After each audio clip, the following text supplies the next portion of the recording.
जयमसी साथै नमस्ते हजुरलाई।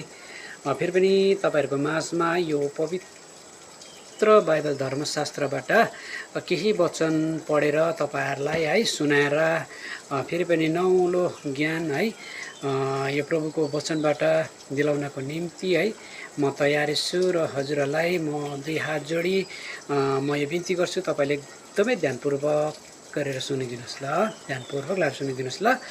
तपाई यो वचन सुनेर आशिषित बन्नुहुनेछ। र हितोपदेश यो बाइबलबाट हितोपदेश पुस्तकै है म केही पदलाई पढ्नेछु र हितोपदेश पुस्तकको 31 को 30 पदले यसरी भन्छ, सौन्दर्य भ्रमात्मक हुन्छ औ सुन्दरता उडी जाने हुन्छ। फेरि पनि पढ्छु, सौन्दर्य भ्रमात्मक हुन्छ औ सुन्दरता उडी जाने हुन्छ।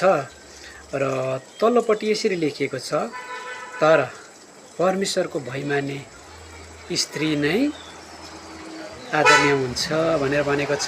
फेरि पनि पढ्छु, तर परमेश्वरको भय मान्ने स्त्री नै आदरणीय हुन्छ भनेर भनेको छ। हुन्छ, तपाईले एकदमै स्पष्ट गरेर बुझ्नुभयो होला है। तपाईले यो मेरो यो वचन पढाइलाई तपाईले सुनिदिनु भएकोमा म तपाईलाई धेरै धेरै धन्यवाद टक्राउँदै है मेरो यो भिडियोलाई म यही नै अन्त गर्छु ल। Bye bye, take care. फेरि पनि म नेक्स्ट भिडियो केही वचन लिएर आउने छु, तयार हुनुहोस् है सुन्नको लागि।